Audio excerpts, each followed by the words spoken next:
My name is Oscar. My name is Carl. And this is Who Would Watch the Oscars. The Oscars edition. The Oscars. It's the 98th Yes. Academy Awards. That's what they've been saying. And we're here. We were in black tie. Uh-huh. We've just gotten out of the ceremony. Out of the ceremony. I loved waving my little wand during Golden. I felt that was a big moment for me, you know. I also got to write a note for the Bridesmaids cast. They did not read it out. Yeah. So we all got to interact. We all got to have some time. A lot of fun. No, we have watched the Oscars. We had a lot of fun. We were going to do a prediction video of what we did, but then we were just like, you know what? Let's watch the ceremony. Let's just chat about it. You know? That's right. And, you know, I think we've seen a good chunk. I said to myself, hey, I love the Oscars. Every year I love the Oscars. I'm a big movie person. And I haven't watched all of the nominees in quite a long time. And I said this year I was going to do it. Yeah. And I didn't. I didn't even come close. But I've still got opinions. I think that's why we skipped it from like let's do a prediction video to let's just chat. Chat about it. I think our is like, what do you think of Begonia? It's like, would love to see it. Love to see it.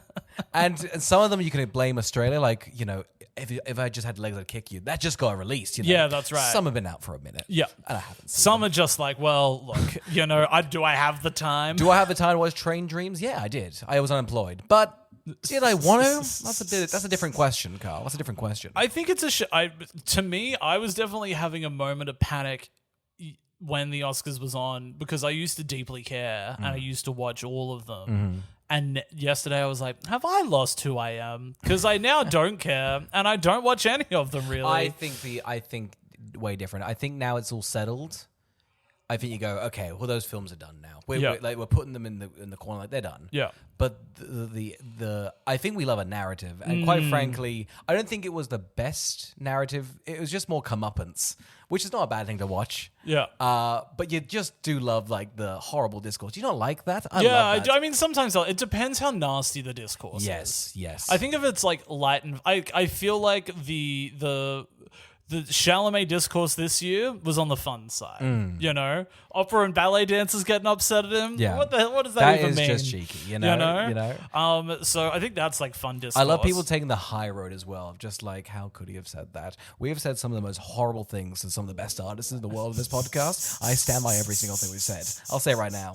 If we're ever nominated for an Oscar, for at least our documentary, you know, we stand by everything we've ever said on this podcast. We had that one listener who really liked us and wanted to get us tickets to the opera in Sydney, right? Yeah, I wonder how they feel. Yeah, just probably disgusted at us. Let us know if you, one, still listen, two, if you were also upset at Timmy's comments. You're my only frame of reference. That's all we have. That's all we have. I've never met anyone else that's been... No. And that's more of an L on us, you know. It just shows that we're Well, I'm uncultured. uncultured. Yes, exactly. Okay? We're uncultured swine. And that's what they've been saying to us. And that's where we're at. Carl, what the plan is for this episode is, we're going to just go through all the categories. We're going to explain who was nominated and who won. And then just give a little, you know, what we think about the actual win and what we think about some of the movies that came out, you know. Where do you want to start? Let's start with... Carl, we're going to start with the one that sweeps the nation. It's the best short animated film. It's the one everybody watches and logs on Letterboxd because it takes no time. It takes no time. You can smack it out in 30 minutes. Yep. And you feel like you're a good person. You feel like, I actually watched some tiny films made by some independents. I'm actually kind of the best. Most of them are voiced by some of the biggest stars in the world, but that's fine. Who cares? I did watch all of these. Did you watch all of these? I saw one, which was on YouTube. The Christian Bear one. Yes. Unbeknownst, I did not realize it was going to be a Christian tale. However, I loved it. Oh, yeah. The animation, that one is really cute. What was that one called? That one was called... What were the nominees? What were the nominees and who won? We got Butterfly. We got For Evergreen. We got Retirement Plan. We got The Three Sisters. And we got The Girl Who Cried Pearls. Right. Wow. And what was the one I watched? You watched Evergreen. Weak title. It is weak. And I feel like that was the second weakest of the whole thing. It was a real really? It was a strong year for this one. The first time I ever watched them all. It was a strong year for this one. Yeah, wow, that's so good to hear. I cried in mine because I was like... The bear one's really cute. It's so cute. About a tree and a bear, and then the tree's like, let me raise this bear, and the bear's like, let me rebel, and then the tree's like, I sacrifice myself for you, and the bear's like, I've learned a lesson. I'll take better care of the trees. Good, easy narrative. Yeah. And then at the end it does end on a Bible verse. Yeah, like and you John go, 37, like maybe homosexuals shouldn't be able to live clip. You're like, I don't know if that was the Bear's. Yeah, I don't know if that's what because if anything, I thought the bear and the tree were giving homosexual. They were so it was weird to come out strong and against ironically, it at the tree was the bear, and the bear was more an honor. That was why I kind of. The bear was definitely more twinkish. But that was very nice. We also had, which my favorite one was Retirement Plan. I had to watch this on a Twitch stream, and midway through, the guy would pause and go, this is a really good short film, and then give kind of nothing and then restart it again. So that's kind of the best way to watch them. That's the best way to watch them. Was it only available on It was Twitch? only available on Twitch. It was only available, like, some guy reacting to it on YouTube, because quite frankly, Australia's a mess. We're a mess. I think, guys, if you're nominated for Oscars, just try and get your movie out and about. Put it on YouTube for everyone to watch. Well, I mean, that was why I watched the Bear one, is because YouTube was so like, this is nominated this year, and you'll find out who wins next week. It's and 6 you can watch minutes. it right now. Yes. It's not long, and it's already got 20 million views. Yeah. Like, great. Great. Terrific. Done. I think, I thought all of the animation styles looked really unique. Yeah. And isn't it great that that's what we're getting with animation? Yeah. I think we're even getting a further departure away from Disney animation and Pixar animation. Yes. I think Yes. Spider-Verse has done a lot for Spider-Verse that. gone like, guys, you need to be unique. And it seems like, although I imagine traditional animators are probably feeling the hurt, computer graphics ones are living well. You know? It's really cool stuff. Yeah. My favorite was Retirement Plan. The one I thought was going to win, and everyone thought was going to win, was Butterfly. You might have seen this for a half a second. It was about this the sort of painting, sort of stop motion one. It was about this Butterfly? No, it's a metaphor. Blew my mind. Shit. The Blew my animated mind. films are dummy again. That was the one that I thought was going to win, but then The Girl Who Cried Pearls, which was this creepy little claymation one won, and I thought that was also terrific. Yeah. So honestly, In your opinion, strongest category? Maybe of the night? I was All very 5 bangers? I didn't like the Three Sisters. Sorry to the Three Sisters. What was the plot of the Three Sisters? Three sisters try to get dicked down by a sailor. Wow. And the Is it animation actually wasn't- that? I mean, kind of. They were just like, shouldn't you marry? I was like, I don't know. It's 6 minutes. I watched it a month ago. Only 2 minutes assist? Yeah. But that was The Girl Who Cried Pearls, and our very educated opinions on the whole thing. Great. We will get to a category where we can weigh in more, maybe. Yeah. But, like, fun. Fun! I mean, it's a filler. a We're filler. doing a filler episode. I don't know what you want from us. I'm happy to say it. We don't have to pretend. I put on a suit for this, though. Music. What is it? Let's find out, Carl. It's the best music score of the year. What do you think? Do you want to read out these guys? Sure, I'll read them out. The nominees for Best Score were One Battle After Another, Hamnet, Frankenstein, Begonia, and Sinners. And then Sinners took the win. Wow. Now, out of... I think I've actually seen all of these. You haven't seen Begonia, right? Yes, that's the only one. Yeah. I've been saving it. I missed it in cinemas, and I've been just sitting on it to watch it. But yeah, what do you think? Look, I think Begonia has good music. I think it's fine. I think, look, all of these are fine nominations. My frustration with Hamnet is I think I've heard a lot of Max Rich's music before, and he even uses his famous song at the end of Hamnet. That I was like, are you really doing... I love the end of Hamnet because it's just like we're doing all the classics, and everyone goes, that was the strongest part. It's Yeah. like, yeah, well, we just kind of took Shakespeare and did the music that everyone likes. That's not a bad thing. Not a bad thing, but just a little opinion. Personally, I get why Sinners won because it is a very music forward film, Yep. and it does have fantastic music in it, especially that sequence in the middle. But I thought One Battle's score was unreal. Yeah, right. And I thought that lended to the whole movie, the pacing, the tension. Like, it was a really strong...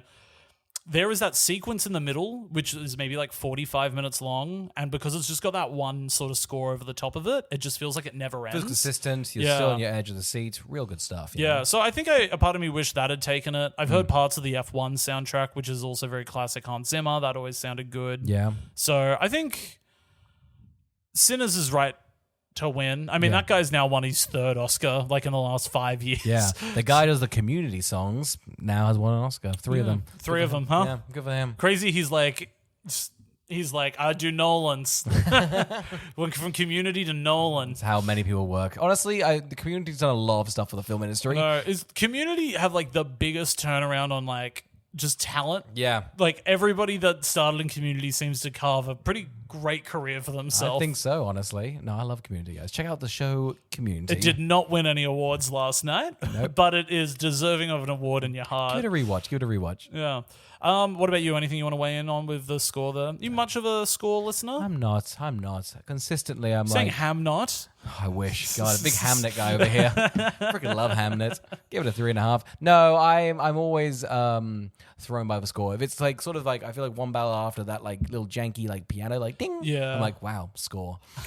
Most of the time I am not very musically inept. Yeah. So I'll be honest, I get washed up in a movie magic. I'm just like, wasn't that epic? I wonder why. I have no idea. But good for music, huh? Have you ever had a score stand out to you where, like, specifically you're like, I do actually quite like this. It made an impact on me? The actual score, I mean, it's just Challenges, but Yeah. that is just, I mean, that's the same song 5 times. And I go, why am I, as Trent Reznor, I'm not, I'm in that Nine Inch Nails fan group, that's fine. That's who I am. Did you watch the new Tron Ares?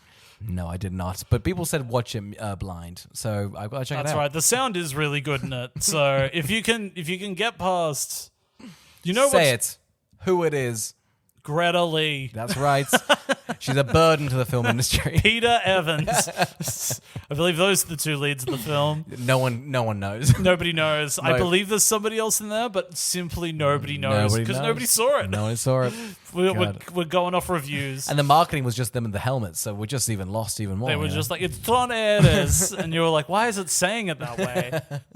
But I guess Tron had good music. I was surprised Tron didn't get done for visual effects this year. I think people just did. They really Yeah. wanted to throw them under the bus. They just like, you didn't. I think also... It's also not visually as good as the second one, which Yeah. obviously that came out like a decade ago. Yeah, you'd be just like, what are we doing here, guys? Yeah, but it is visually fine. It's a... Stop talking about Tron Ares. No one can back up your claim. What are you doing right now? 3 minutes on Tron Ares? doing the Oscars, right? We're doing the Tron bit of the Oscars. How many Tron Ares Oscars were there? Oh, 6. How many times was Tron nominated at the Oscars? Oh, let me check. It's squeezed into the documentary short. It shouldn't have been there. I did lose, but hey, good for it. It taught me a lot about the world. I'm glad it was in there. Oscar, what's the next category?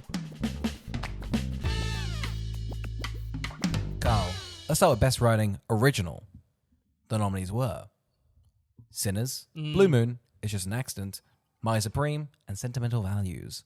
So we can weigh in on a few of these. Neither of us got to see... It was just an accident. It was just an accident, but I think we're both jonesing to see it. Yeah, I'm totally. very excited to see it. We tried to get tickets at the Sydney Film Festival last year. It was completely sold out, and just haven't really been able to find. It had a small release recently in cinemas. Yes. And I just haven't had the time. Been over in Japan, all the things. Yeah. But all the other ones, though, combined, we have seen them.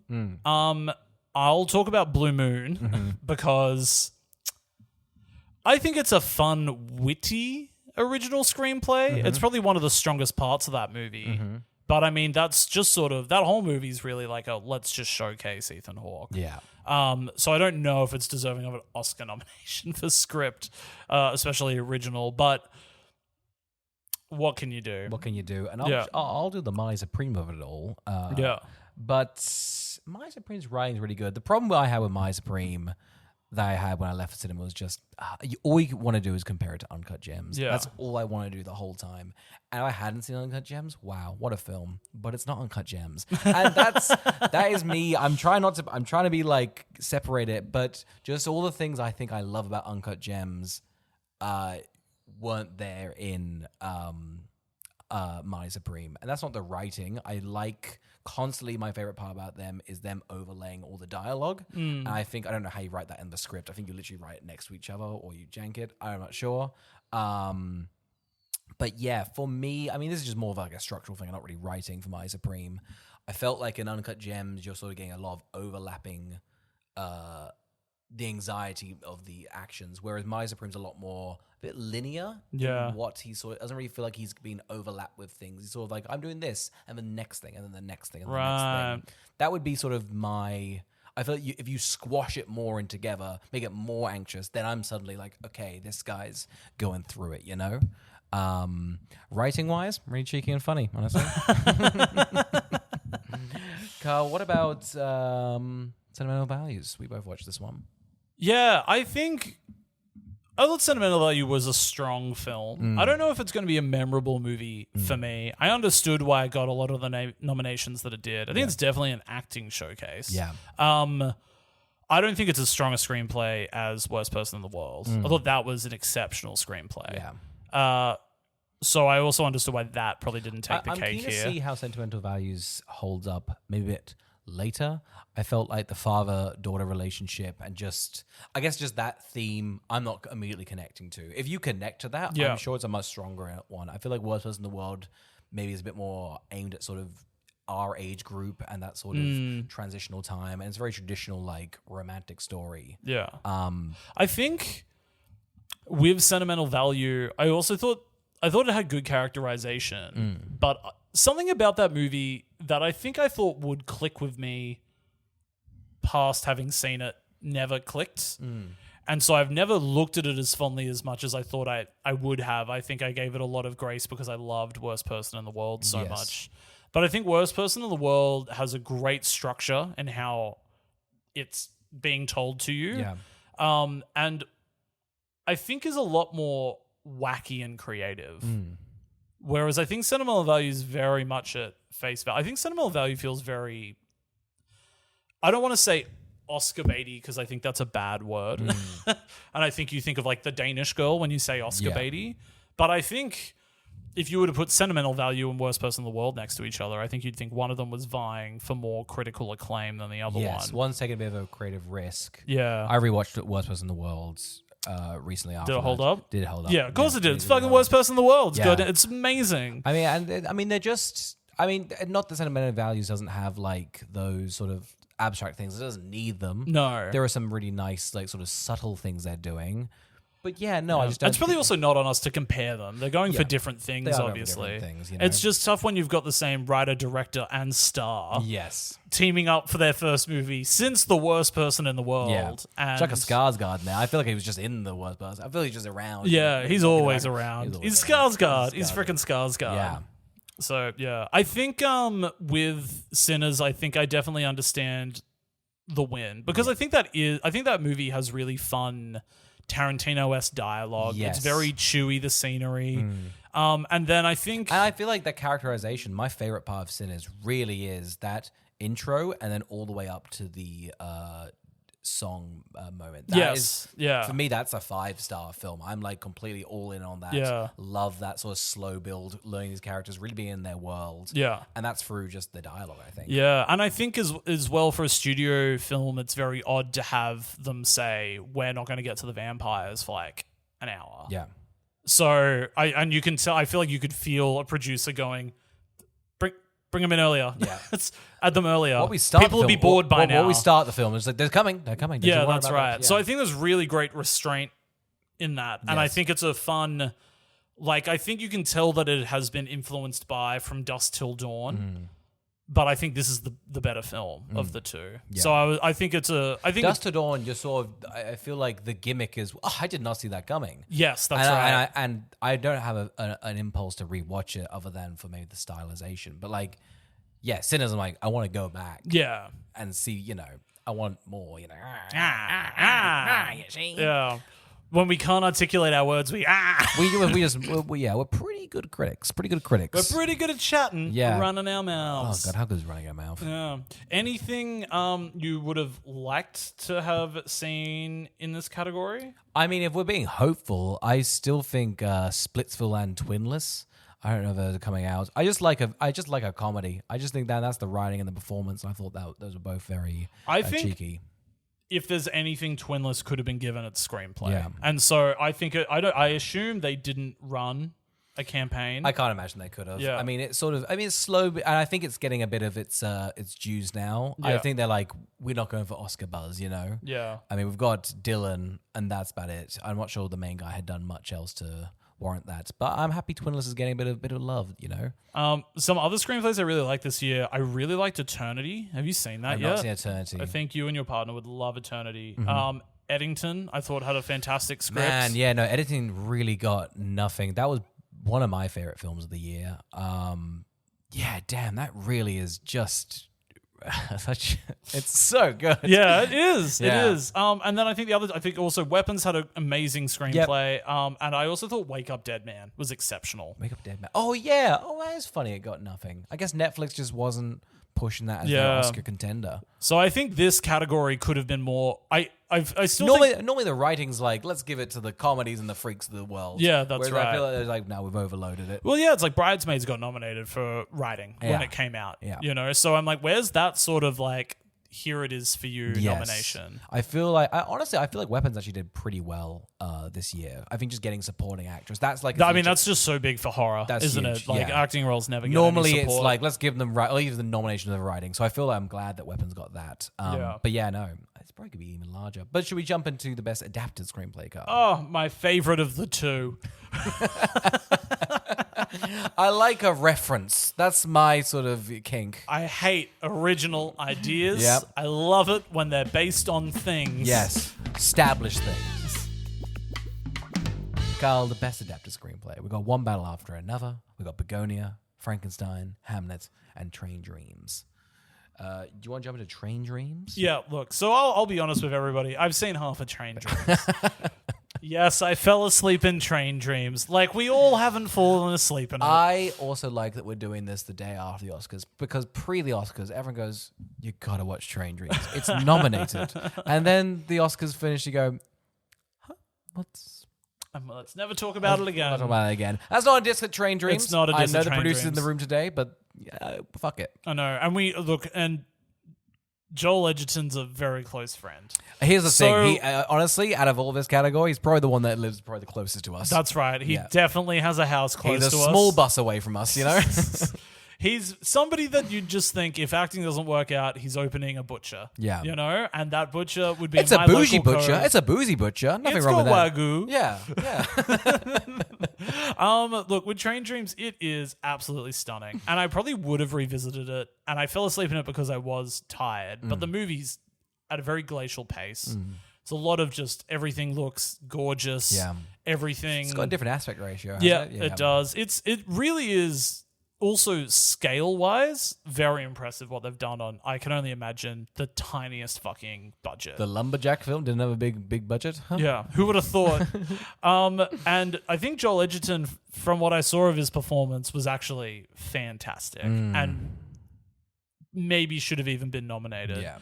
However, I can't say that if I haven't finished the No. film, so I can only say those things. I think it is the most I've ever liked a Terrence Malick movie, and it's not made by Terrence Malick. So take notes, Terrence Malick. But it's comparable to a Terrence Malick movie, is what I'd be Slow, saying. beautiful, and I don't really get what's going on, mainly because we half watched it. Yeah, I think this has more going on in it than a Yeah. Terrence Malick movie. Have you seen any of it? No. I think you would just find it so fucking gorgeous. Yeah, that's all of them, and I'm sure there is meaning, but you know, I feel like I'm never like happy to research what's going on, like outside. Like that feels like the end of a film. I'm happy to take what I think it is and take my own interpretation, but there feels nothing worse than just like what you missed in Tree of Life. Yeah. You know, I don't want that. You're like, oh, that's what the lava meant? Yeah. The 20 minutes of lava in the Tree of Life meant that? And I didn't pick up on it? Guess I'm the loser. Yeah, I'm a loser. God, big loser. Carl, we got Hamlet as well. I think we've both seen Hamlet. William Shakespeare, pretty good guy, writer. So when you put 20 minutes of it at the end of the film, you can't really be. That's pretty good. It's pretty good. Hamlet's, the ending is the make or break. It doesn't really the make or break. It makes it. Yeah. I think if you get out what they're putting down at the end there, without spoiling it, it'll be like that. Yeah, it'll work for you. It'll really work for you. Yeah. For me, I wasn't. That is by far the shining part of it, and I think the best part is that it contextualizes a bit of Shakespeare from a different perspective I hadn't seen before, and really made me go love the play. But the rest of it, I don't know. I'm loving the writing. Wow, really? Yeah. I've really connected with a lot of it. I think it's definitely the actors are doing an amazing job in it. I was actually shocked Paul Mescal didn't get nominated for an Oscar this year. I think this is my favorite role of his. He's great in this. He's really good. I do feel acting wise, I wasn't like, maybe it's just like the dark room, him sort of over his like thing writing. It felt a bit drama kid, just like I gotta play Shakespeare. What a win! It felt a bit drama kid for me. And honestly, my least favorite part of the film is when he is doing the soliloquy, the to be or not to be, to himself. Like he's just written like it's very egotistical for him to be like. Unless he's practicing it, I wasn't completely sure. It took me out of the moment completely. Yeah, and I feel like you didn't like it at the end though. When loved at the end. Yeah, that's by far the best part. Yeah, I think just having that and then having the whole film showing you why he has this and her seeing that. Gorgeous. Him at the docks midway through going, when he's kind of writing the draft, be like, to be or not to be? Like, it's either he's practicing it or he's like, this is so fucking good, I'm just going to freaking go for it. You know? Like, you need to know what Shakespeare is to get that. If you don't know Shakespeare, like, what is this man doing? Love to know a POV of watching the movie if you don't know Shakespeare. Because I think as I remember in my audience... some of them gasped when they were like, William Shakespeare. I'm so glad because I watched that in cinema and I was like, was that a reveal? I didn't think it was a reveal because no one in my so it's crazy. People are like, fuck off. Yeah, that is crazy. But Frankenstein as well. I wasn't crash hot on Frankenstein personally. Me neither. It does look amazing, and the other issue with I like all the practical stuff. All the practical stuff's really good. I'm not a big fan of the sort of CGI camera stuff, but yeah, no. I'm also not a massive fan of Jacob Elordi in the film. You didn't like him? I think he's good in it. Yeah. I don't think anybody in it is particularly. Yeah, fantastic. Yeah, I think they're all doing a good job. I'm shocked that's Jacob Elordi's like this is his first soiree into awards.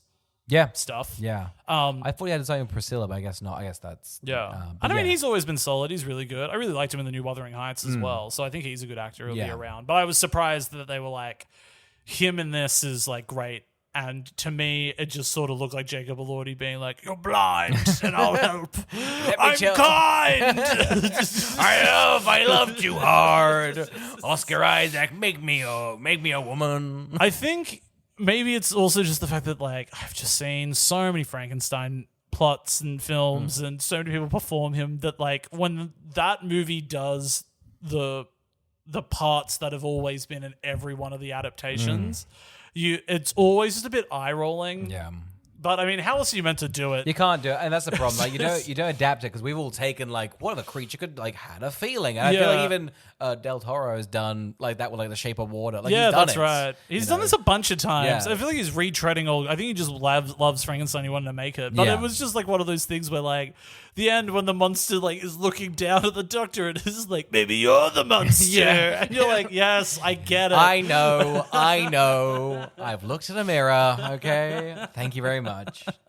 But I mean, the adapted screenplay category is always weak because there's not that many movies that are made from a book or a poem or a TV show or a sequel. What was it? I feel like in a couple of years ago there was a janky one where they said they adapted it or they didn't adapt it. I can't remember what it was, but it was a fucking stretch. It was like they saw like a poster. They were like, that counts. Saw a postcard. That's what counts. Yeah, I mean, your better chance is to just being adapted. Yeah. And I mean, like, have you read the short story for One Battle After Another? No. Yeah, neither. But I think that it's quite long. Is it? Yeah, I looked it up. It was it's based on the Vietnam War, so sort of around then, the sort of 60s and stuff, and sort of updated certain elements of it. So that's quite interesting. But no, I haven't read it. No. Yeah. Okay. You should have. Be great if you did some research for the podcast. Most of the film, a hobby that I claim to love, and we have a podcast on. I watched some of the films that people said were pretty good this year. So I've done a lot of heavy lifting. You were like, "Oh, I saw the short animated films," and I was like, "Great, that should fill 10 minutes of the podcast." Done in 3. Well, here's the thing. I mean, they're pretty short, and quite frankly, it's either watch them because, quite frankly, the second you talk about it, like, the plot's quick. Huh. Yeah. One Battle After Another, though? What do you think of the writing there? And Begonia, oh my goodness. Yeah, I think Begonia's good. Yeah. I think the tough thing with Begonia is that I think they've done better. So it feels like it's the guy that wrote the menu, and it is, I feel like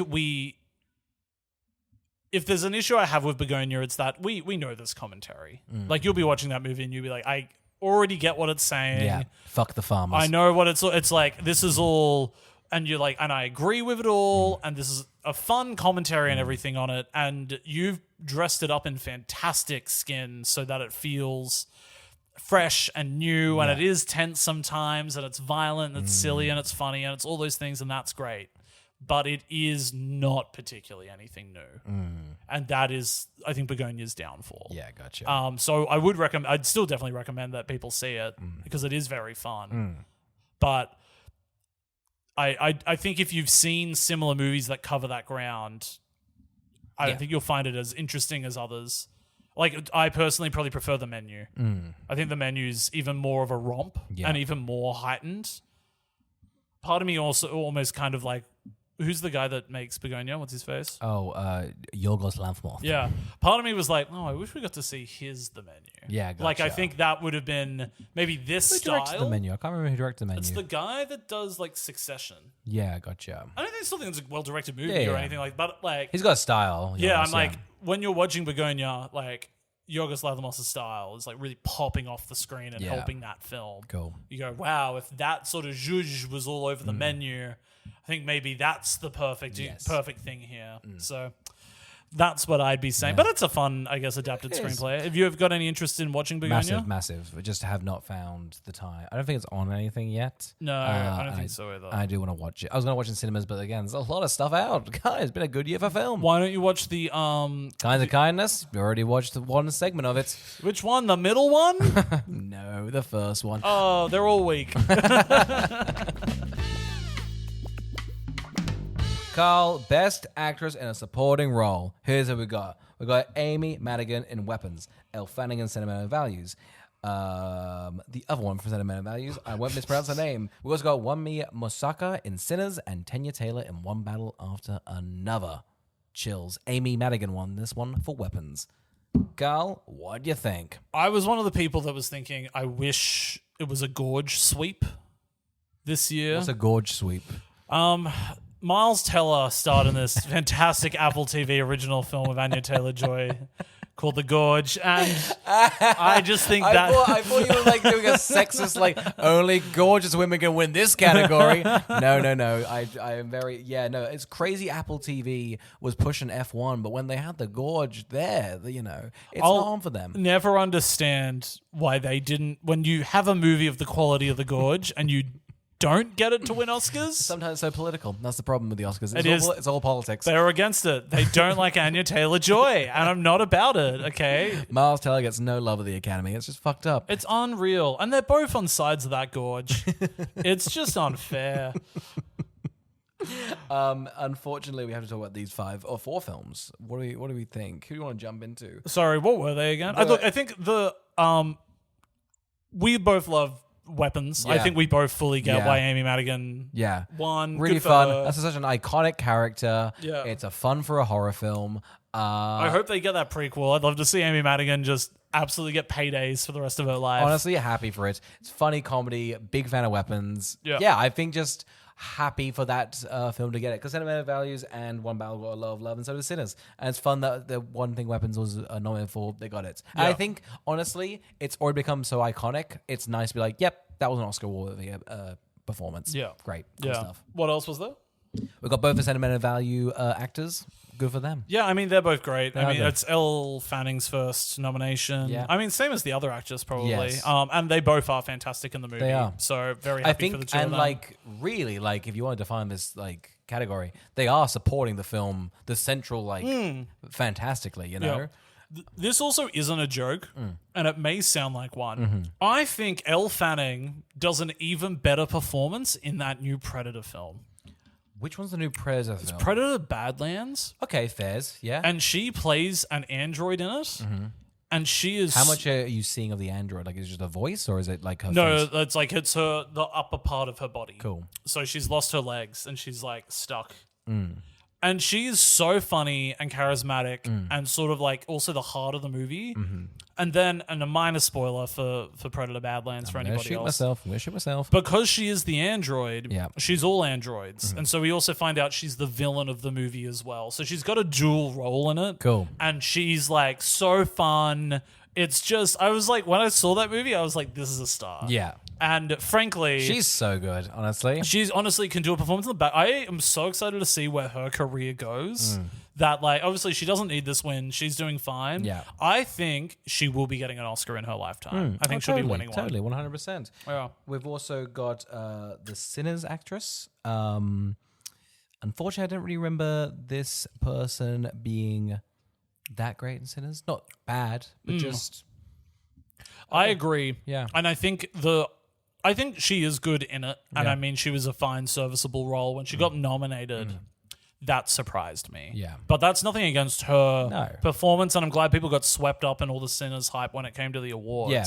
But that role and performance didn't leave a lot on me. And I think I've seen that actress be better in other things. So, but great for her. Yeah. I love when people get an Oscar nomination because you go, I'm going to get to see you a lot more over the next 3 years. That's a good paycheck. We're always happy for that. Just like, hey, I got nominated for an Oscar. And then there's also Tanya Taylor. I mean, she would have been coming in hot second, right? Maybe even first. Did you have a preference over who won?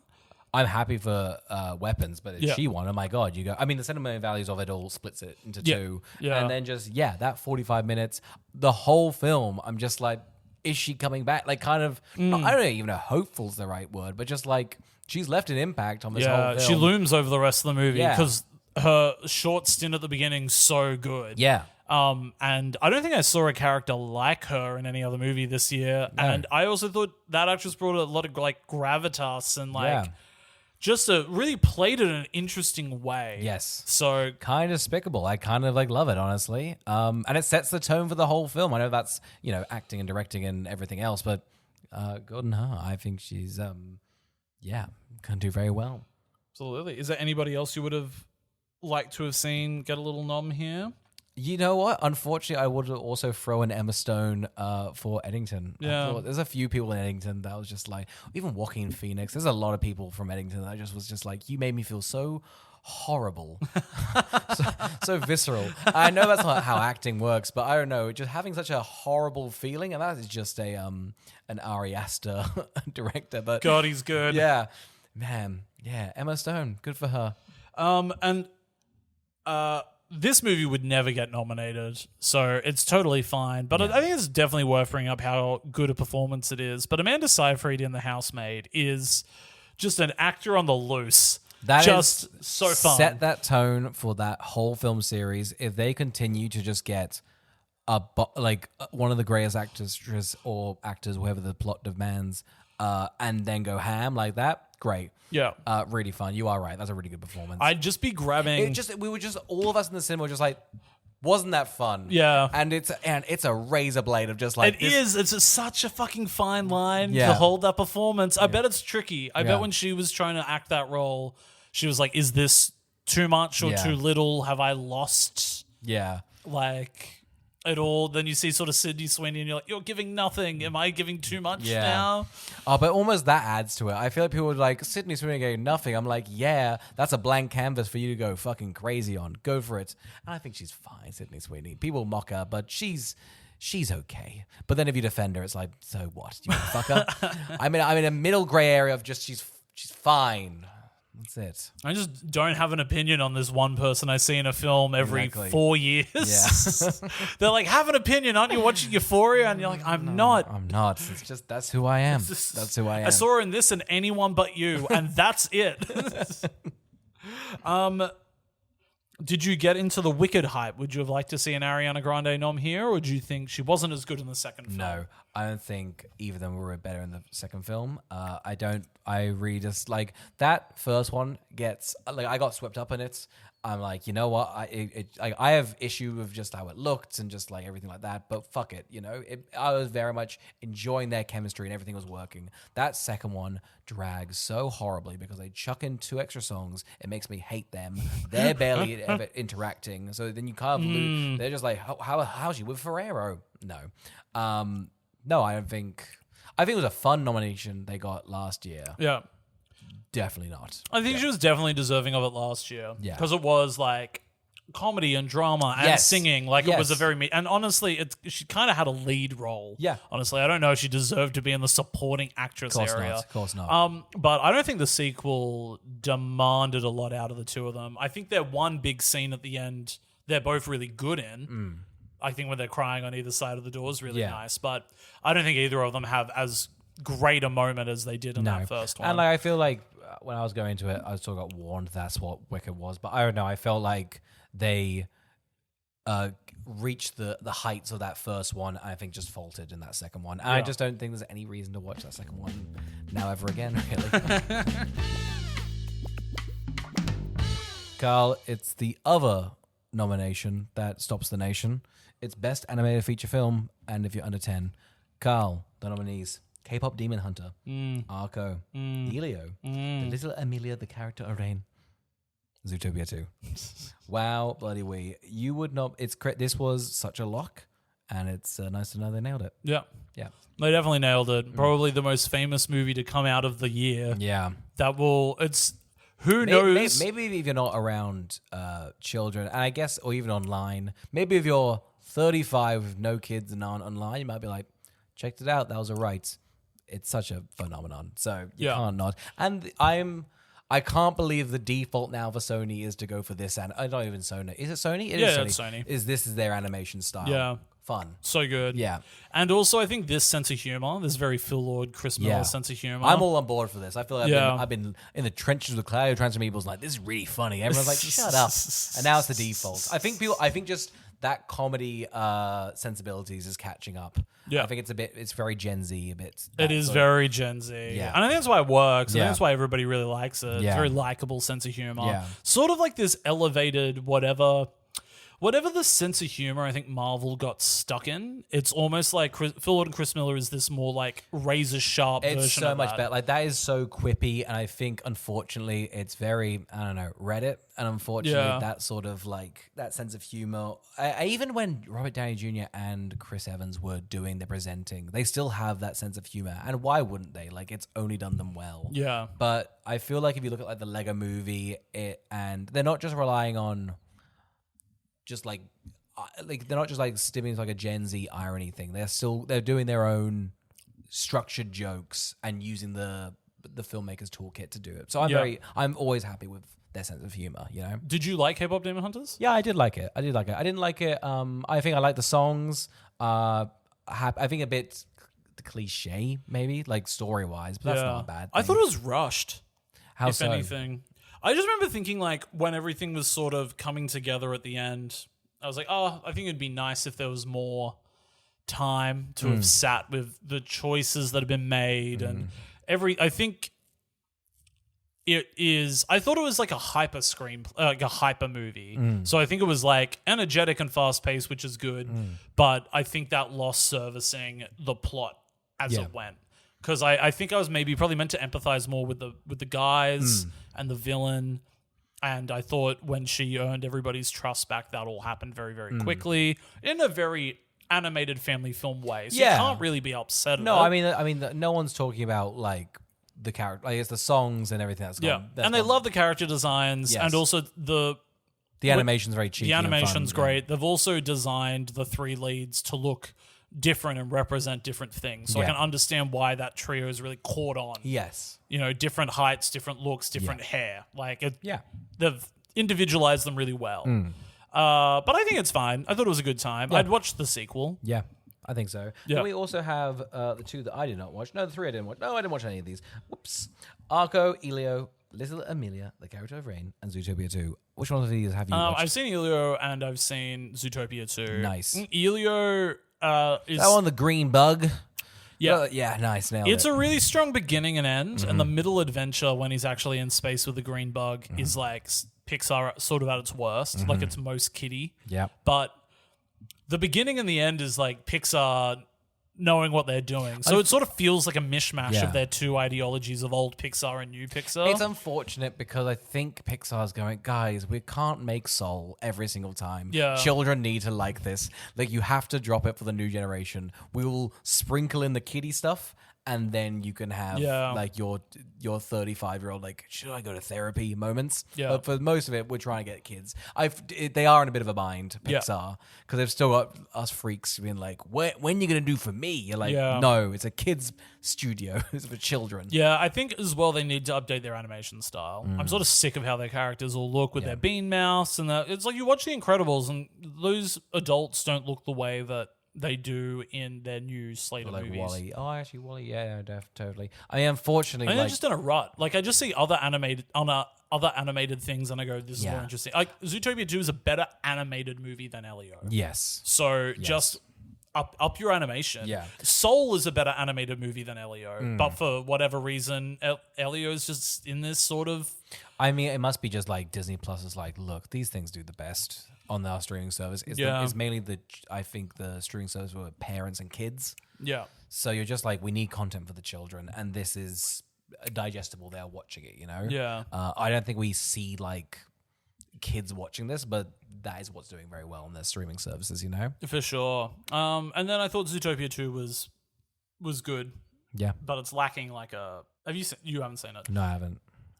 I wanted to. I think you might feel the same as me. I got a bit turned off by you. Just sort of like, it seems really. I've heard it's definitely so funny. That's why I've heard the comedy's really working. And it gets to its points of like the first Zootopia where you go, oh, this is good. This is a bit more adult. Like this is fine.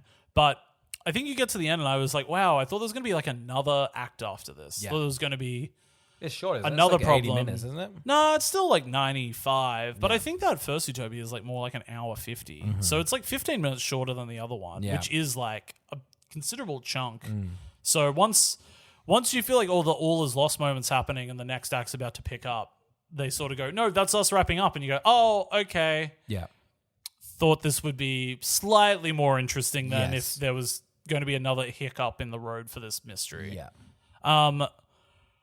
Yeah, so good on K-pop Demon Hunters. That was probably the most consistent of all of the three. Totally. Yeah. We can give a shout out to the fact that the casting had its first big award, so that was fantastic for casting. I liked her speech and I liked her talking about it. Must be weird when they add a category and somebody's like, wow, I could have won like an Oscar in my time, but now I don't even do that anymore. Yeah. So I like that she was like this sort of rides on the back of other people that have never gotten a chance to win one of these. I think it will. I mean, I think everyone was like, "What is this?" And she won for one battle, right? Yeah, yeah. I think everyone was like, "Citizens." I mean, I think both are really well cast. All well cast. Yeah. I think it'd be interesting to see how this evolves and what becomes like a famous casting. You know, I always thought One Battle After Another has a lot of people with like single lines in it, and I thought those people were amazing. Yeah. It's like when he is at the hospital and she's like, you need to go out the window, or she's doing she's jaunting him to get the right take my pills. Yes, sort of and I was like, nod. wow, I feel like she's really got a presence in this scene against Leonardo DiCaprio right now. Same with I thought the interrogator was like excellent in One Battle After. Horrifying, right? That was so good. I just thought he was. Yeah, and he's got like 2 or 3 scenes, I think. Yeah, and I think the problem is with casting is that an acting thing? But I feel like, honestly, for me, if you want to like use casting as like for extras, I thought Marty Supreme, all the background actors are so like lived in, so unique looking. That's not saying they're ugly, but just like they feel very fresh and sort of add to the atmosphere. And I think then add to like Timmy's like performance, because suddenly he's kind of like, he's a bit like spotty and a bit like scraggly, but then he fits in with that world and it kind of makes him add a lot more. Constantly you'll see like A-list celebrities and just sort of extras, and it's sort of like, oh, it's such a difference, but whereas that he felt like he was in that. So that's cool. Yeah, I'm keen to watch it. Yeah, but great for casting. And then cinematography, you got the first ever female winning cinematography, so congrats to her as well. Massive big win. And that was Sinners, wasn't it? Yeah. Really rich in color. Yeah. I think Sinners is a really colorful film. I always really like that poster's like blue and orange, and that movie really feels that. Has a lot of fire, a lot of nighttime. Yeah. It's good. And it is all set, like, it's pretty limited in the sense that like for 40, 50 minutes is just in a barn. Yes, that's right. And it doesn't feel repetitive at all, even for that. Yeah. So, big win for that. Carl, it's Best Actor in a Supporting Role. We had Sean Penn, we had Benicio, we had Jacob Elordi, we had Delroy, and we had Stellan Skarsgård. with Sean Penn winning and not attending the ceremony. I believe he's in Ukraine figuring out the whole thing. He's solving this thing. I believe he said, "Do not worry, I'm on the case." Have you seen him giving Zelensky his Oscar? Unannounced, I think he rocked up in Ukraine. He's currently fighting Russians. And Sean Penn's like, here's this Oscar. I'm not taking it back until this is over. And Zelensky's like, thanks, man. We'll put it in, I guess, the food bank. So that's, yeah. I don't know who. Sean Penn now has 3 Oscars, which is pretty. What a talented actor. What a pretentious man. Yeah, and just a bad person. Yeah, and a bad guy. Yeah. But my God, what a performance he can turn. Yes, he's channeling it. It's good for him because, goddamn, he's really good. He's so clearly an angry man. Yeah. And you know what? Good on Sean Penn for never putting any thing in his face to look younger. Because I think the reason he pulls off movies now is because his face is so haggard. Not to be mean, but it's such a haggard, lived-in face. I don't know if that's just makeup, but he looks weathered in One Battle After Another. He looks tan, shit. like sad, like sunburnt to a crisp. You know, not the soft white lips of a milk. You know, he looks like he's melting. His face is actually melting. He was in this movie I saw called Daddy-O with Dakota Johnson, and he was so bad in it. He was fine in it, but so overacting, and the movie itself was so overdone. That a part of me was like, man, Sean Penn doing this shitty little movie with Dakota Johnson where he's driving a car for 2 hours. I was like, this guy's career is dead. So the fact that within 2 years he's now won a 3rd Oscar. I don't know. It seems like no one likes him, but I mean, maybe that's just audiences. I don't know. I don't know where everyone stands on just the general consensus of Sean Penn. Neither. Yeah, I don't know. He's a bit of an enigma. He's popping up. He's in Licorice Pizza for a bit. Oh, that's right. Yeah. Motorbike scene. Then he's off. Yeah. You know. He's an oddie. Put him in the Marvel Cinematic Universe. Make him the new Captain Marvel. Oh, I mean, wouldn't that be a choice? They're he went method. Yeah. Brie Larson's out, Sean Penn's in, and everybody's like, I don't know if that hurt. We're doing the woman scene again, but this time Sean Penn's the leader. We also had Benicio, Jacob Elordi, Delroy, and Stellan Skarsgård. I believe Stellan was the sort of second tip to win. I think he was getting his career Oscar, and he also was sort of hot off an amazing season of Andor that he was incredible on. Yeah. I think if I was voting for an Oscar, a part of me would be like, I'm sort of going to give him an award for how good he was on this other thing last year too. I think Delroy Lindo is always good. He's every really time good. I see him. He's and the stuff. best part of that Defy Bloods. Yeah, he's so good on that. Yeah, he's really good in that. Did he get nominated that year? Or was He did get nominated. Yeah, he did get nominated for him. that. Yeah, I can't remember who won that year, but I'm pretty sure he got nominated. Then we had Jacob and we had Benicio, and I think Benicio is unreal. You telling me he was 12 minutes of screen time? I couldn't believe that. He's so, and I feel like everyone's like, yep, cool if he wins. Happy for him to win. He's probably one of the coolest characters I've ever seen in a movie. Yeah, totally. He was just oozing off screen, in my opinion. And I think such a fun, not juxtaposition, but also the theme of, I don't know, Leo being a bit of a fucking bad rebel and anarchist or what, I don't know, just a protester. Benicio just having a scene where it shows just how important he is to the community, how much strength he shows and how much resistance, how much, what a better example he is in that 12 minutes. You go, oh, that's the resist, that's the good, tick to tick. Good, yeah. And Leo's a bit of a dickhead, but go Benicio, and then just cool and sick. Just a fun character. And he plays it really cool, you know? He's a pro, check it out. And then Jacob Elordi, we'll talk about him. Anybody you would have liked to have seen get a nomination? I know I saw people really wanted the rich guy from Marty Supreme, the billionaire, to get nominated. Was he good? Was Kevin Leary good? He's fantastic.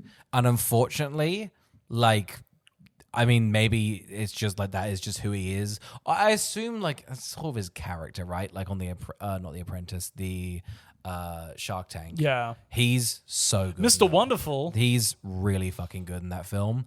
A horrible presence. such a sap, but then also Marty's using him. Like he's so good in that. He probably could have had an Oscar nomination, but I think just vibes outside of it completely crushed it. Because I think like he had a lot of just like, shouldn't we have AI and everything? And everyone's like, get out of here. Get out of here. I think just him still behaving as the most unlikable billionaire. Yes. You're like, fuck off. Yeah. You don't deserve accolades on We're top not, of being we're rich. not, we're not fans of billionaires at the moment. We're Yeah. pretty not chuffed with your type. If you watch Begonia, you'd know. Yeah. Maybe watch a film, huh? Maybe watch a little film. Do you reckon Timothy Chalamet's now best friends with Kevin O'Leary? I think he drops it. I honestly dropped him by the wayside. We're done. We're not going to be in a film together. You reckon Kevin said that to Timmy? I think Kevin did. Wow, poor Timmy. That's Timmy for you. That's To be Timmy. on Kevin's retainer and then boom. As soon as you don't win an Oscar, gone. Speaking of Timmy, Carl. Best actor in a leading role. Whoa. We got Michael B. Jordan. We got Timothy Chalamet. We got Leo. We got Ethan Hawke, and we got Wagner Moura. Now we should also say we're betting men. We love I love to wager. Yeah. And I have lost $50 on this year's Oscars. Jesus. I put in $50. I have lost $50. I had some pretty wacky bets. The one that was going to be powered the most was Leo. And I thought Leo was deeply deserving. He was personally my favorite lead performance this year. he was mine. I think memorable. I think I'm loving people. I don't know if people have been dubbing it the buffoon trilogy. I have loved Once Upon a Time, Killing Flower, and then this. Like he's gone, I've won an Oscar. I don't want to be a hero. I'm going to be the fool. And so far, he's nailed it every single time. He's definitely gone, I just want to play complex characters. Yeah. Like, he's like, I don't want to repeat anything I've done before. No. And so he's like, what's this one? And he's like, oh, a fucking loser? Hell yeah. 100%. It's how cathartic. I did think because it was Timmy, like for 3 weeks. And then, I mean, that opera, I don't know how much that comment made. I think everyone wanted him not to get it. I mean, I think Michael B. Jordan just like, doesn't he deserve it? And then I think it just switched over. I And think everyone- it was just one of those things where they were like, Michael B. Jordan's been giving great performances for a long time. yeah. He's Like- he's a good actor. He's successful. Yeah. And he deserves it. And Yeah. everyone, yep, cool. Yeah, great. Happy with So that. deserving. Yeah. So I was really happy for him. And to get his win. I think Sinners. I mean, a lot of his films, they're very iconic, and I just think we'll look back and go, "Yep, Sinners is a I big think we'll film." be happy that a young actor was awarded at the right time. Yes. I think he's been at the top of a lot of pop culture hits Yeah, for a long time Yeah. and really making them look effortless. Yes. So I think he's super deserving. And also the other thing is, I have no doubt in my mind Timothy Chalamet is going to get an Oscar. He is also a phenomenal actor. And honestly, I feel like it was a bit like hold my tongue in case he did win. But now, I mean, it's funny that My Supreme, that is the that ties into the movie. And honestly, like he's got to go. He's just got to go. Like, I mean, Leo. I feel like Leo could have won for Django, but then just I want to see he's really wacky. He's got to just fall on his face. Yeah. You know, he's still cool in My Supreme. He's got to go lower. He can go lower. Have you seen all of because all the Dune promos came out today. Mm-hmm. I think they maybe thought he was going to win an Oscar and they could. Did they have everyone's like Academy Award winner? People were saying Nominee! like, them having to remove it from all of the awards, all of the posters. But he looks like shit. And I'm like, good on you, Timmy. Fuck yeah. He looks like crap. Yeah. Have you seen the poster? I've not seen anything. Oh, he looks horrible. Fuck yeah. You go, hell yeah, Timmy. You need to start looking like crap, Yeah. and then they're going to give you that award. Yeah. Don't be a pretty boy. No, we want you looking like shit. Yeah. And then we'll get once you're down with us freaks. You know, it does feel a bit like that. I feel like everyone in the academy is like, come back down to our level. Then then you know, Make yourself a little ugly. yeah. For lead actor, I mean, I talked about Joel Edgerton, who I thought did a great job. He wasn't even nominated. That's how good he was. And I agree. I think Joaquin Phoenix for Eddington would have been a good nom. And I had another one here. Did we think Dwayne The Rock Johnson was ever going to get off the ground with getting that Oscar nom? Yeah, I think so. I think that film,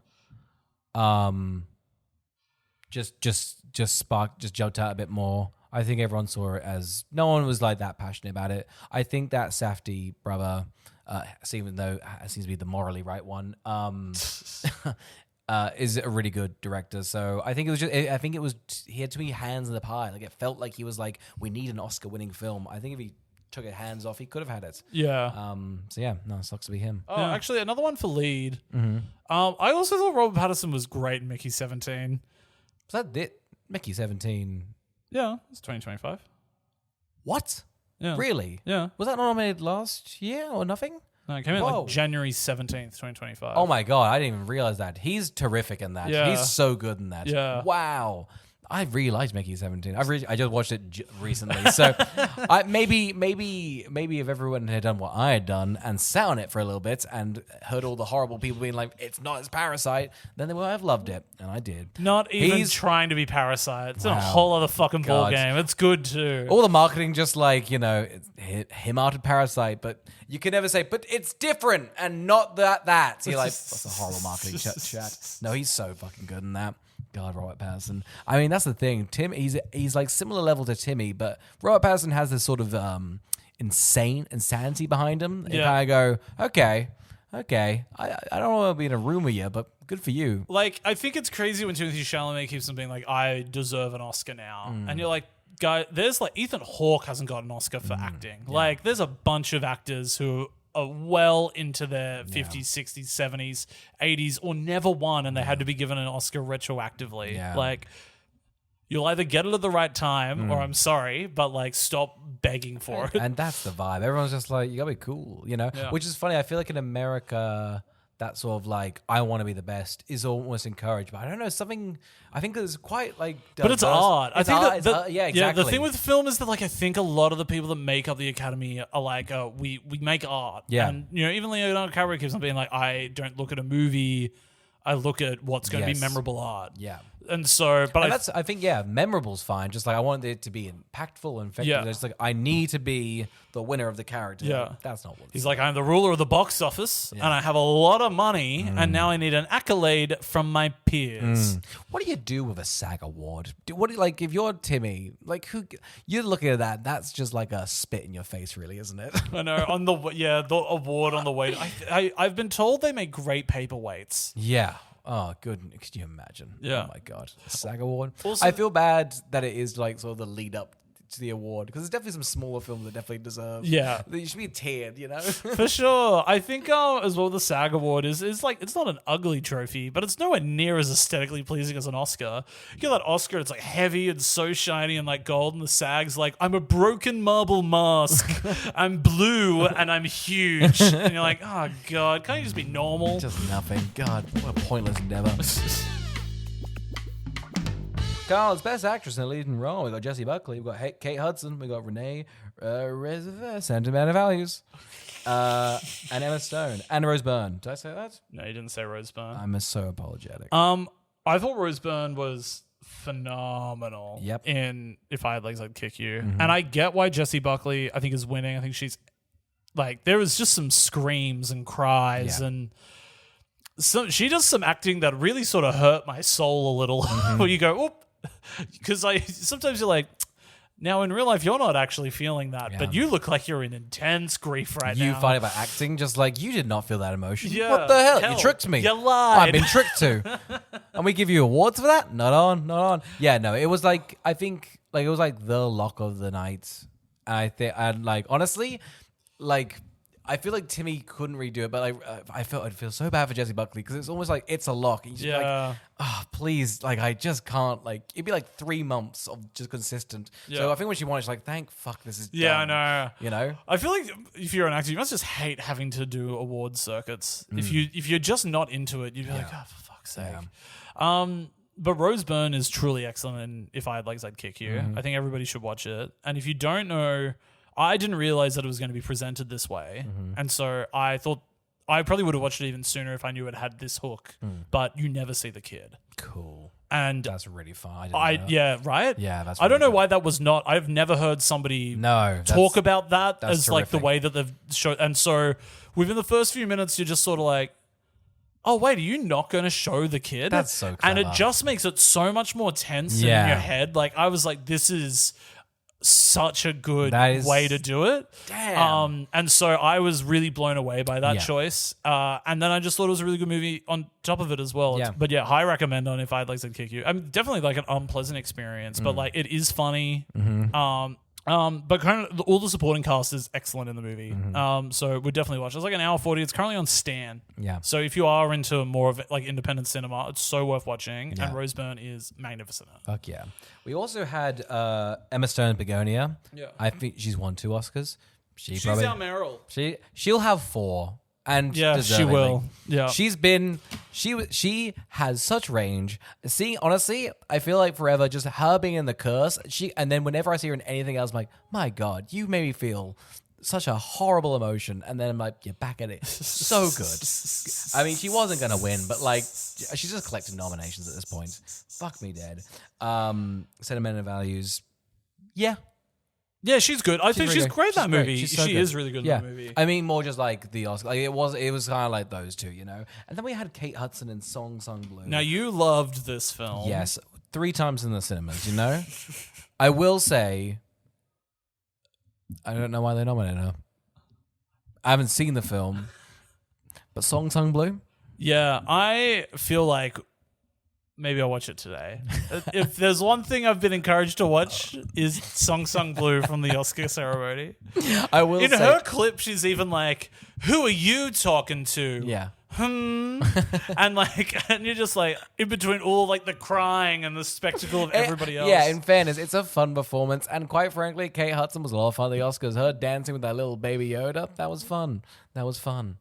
Yeah, great. She must have been like, it's just an honor to be here. Yeah. I get to do this bit with this puppet. Honestly, the dream is getting nominated and then just knowing you're not going to win. Like just a Yes, flat you're out, so right. That is knowing you're not in contention at if you're all. 5th, it's never going to happen. You're like, thank fuck, I can have a bit of fun with this. Mm. I can be cheeky. Even if you're like 2nd, 3rd, you're like, there's an option. Like 5th, no, I'm dead last, but I've got the nomination. You want the safety net of 1, having been nominated, but 2, knowing you don't have to get up on stage, you don't have to go to any of the parties afterwards, and you don't have to write a speech. Yeah, that's the dream. That is you're so right, that's the Yeah. absolute dream, is to be the 5th yeah. of the awards. Because then it's like, I was nominated for an Oscar. That's Yep. sick. Tick, tick, tick. Yeah. You know? Oh, honestly. Carl should do best directing, and then we should go into best picture. Okay. I agree. Carl, we got Paul Thomas Anderson. We got for One Battle After Another. We got Chloe Zhao for Hamlet. We got Josh Safdie for Marley Supreme. We got Joachim Trier for Sentimental Values, and Ryan Coogler for Sinners. Paul Thomas Anderson won the award, but it was a bit of a 2-way tie between Ryan. It wasn't a 2-way tie, but there was definitely a.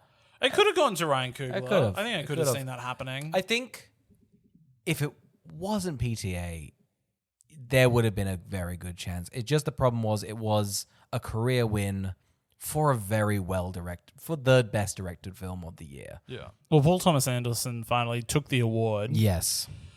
It was like his 14th nomination or something like that. Yeah. So And like good for him finally getting it. Yeah. He's been turning out big films forever. Yeah. It's like he's in his own league. I don't think he needed one. No. I think it was more like it's weird he hasn't won one. Like Yeah. he's got 10 great films. Like every film he's directed has been very good, you know? Yeah. Or at least is, you know, people rank him consistently. It's all over the place, which is really fun. Yeah. It means he's doing very diverse work. Yeah. And people are getting a lot out of it. So yeah, I think this is a big film. Got a lot of people into the cinemas. Yeah. So yeah, big win.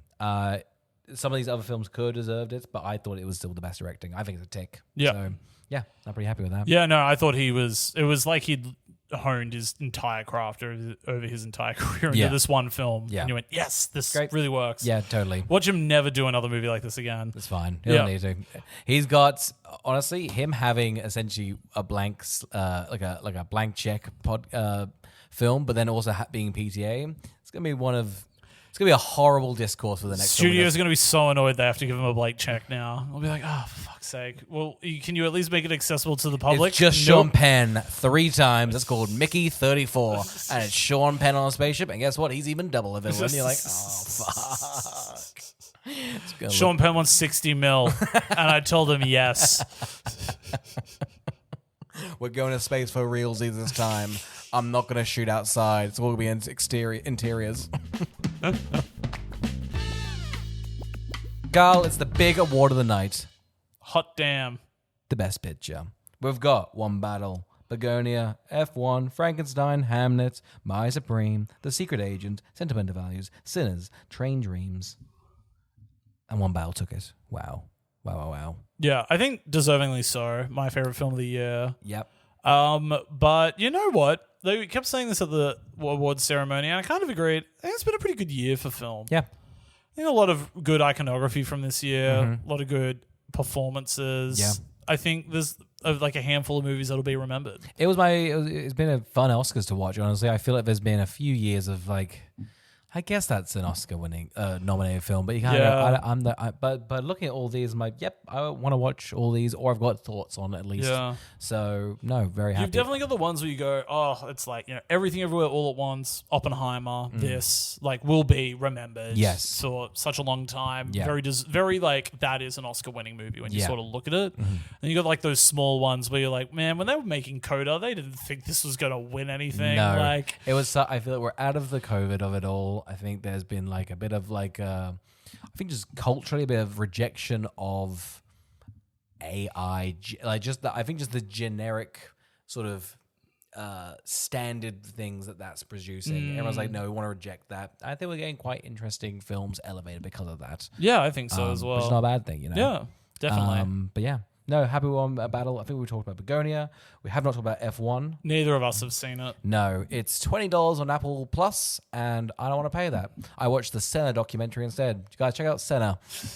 It is good. Yeah, it's really good. How much is Apple Plus if you just want to? It's like $16. So it was cheaper to get a month than it was to and rent. now you're seeing Apple's like cogs go. You're like, oh, why don't I just sign up for a month and then cancel it? Guess what? Just buy F1, guys. Yeah. Just buy F1. You're never gonna cancel it. I've had Apple Plus for like the last 5 months. Yeah. And all I've watched on it is 4 episodes of Your Friends and Neighbors. So $100. You could go out to JB Hi-Fi and buy a box set of any of the most iconic series in the world. Was that worth but it? do they have John Hamm's most mid show yet? No. $25 an episode you're paying. I've seen some of the greatest art of my life for less than that. You just don't get it. You just don't get it. Amanda Pete's in it. You're telling me, is it not Amanda Poots or is it Amanda Pete's? No, you're thinking of Imogen Poots. I'm You've combined Imogen Poots with Amanda Pete. Many people have, and that's on me. That's on me. Oscar, anything you're anticipated with for the rest of the year? Anything you're excited about seeing? Anything that's on your radar? I haven't got anything. I feel like I've been so hogged down with just looking down. I've yet to look up. I can't think. Give me some things that would be exciting. Come on. I saw the Odyssey prologue yes. before Avatar, and that was fucking sick. Yep. So I think that'll be good. That will be good. I mean, at a worst, like an 8. Yeah. Like what worst comes to worst? Actually, no. I reckon even if that movie's bad, like and boring, it'll just be one of those ones people go like, spectacle's pretty on point. Yeah. Like, yeah, damn. But and like, I feel like even Tenet, like I haven't gone back and rewatched that, and that's like a bit of like a janky, confusing. Yeah. Film. Still looked cool. I'm happy. Yeah, I'm still a happy good. I've seen it. Yeah. You know. Yeah, honestly, that's a good way of saying it. Being like, I don't regret having seen that movie. Like, it's not that bad. Yeah. I feel like I wasted my time. Like people, there's like little things with Christopher Nolan. Like it's not the best director. I'm not like he's not my favorite, but at a minimum, I'm very much enjoying every single thing I'm not watching. gonna not see the new Christopher Nolan movie. We got a movie podcast. Yeah. Guess what? That's kind of a prerequisite. He's like one of the 5 directors left trying with original properties in Hollywood. And he has like the keys. He's like, yep, we'll give you $300 million. You can do whatever you want. Yeah, he's like, you're gonna see the coolest fucking Cyclops you've ever seen. Yeah. The Cyclops looked amazing in that prologue. He does Oh, like one little roar, and you're like, that's cool. How have they done it? Do you know? It looks like a merging of a human and a puppet. Sick. Which I just thought looked really good. Yeah, great. And I know people were making fun of it because they were like, armor doesn't really look like this. I tell you, when that guy in that full black armor comes into it in the prologue, you're like, that's a sick look. Yeah. He looks like Batman as like a And Greek it's night. fine. It's fine. I remember Ridley Scott Get over it. was talking about like Gladiator, and like honestly, they had back then, and they had billboards. Did you know that? He was like, we had to take that out. It's historically stupid. Imagine it's like, come to the Gladiator show. Like it looks ridiculous. Play around with it. It's art. You know. You don't want to watch a biopic that's just the Wikipedia article. Get a bit of zhuzh. Yeah, that's right. I'm after zhuzh. It's also the Odyssey didn't happen. Fuck off. Are you joking? I'm midway through. Why'd you spoil it for me? Sorry, it's a life of pie sitch. They're like, it's cannibalism. It's always fucking cannibalism. Always cannibalism. Always cannibalism. Well, that was the Oscars, Carl. Big one, and we got to go. Thanks for listening. Thanks for and there'll be listening. more episodes next week. Week.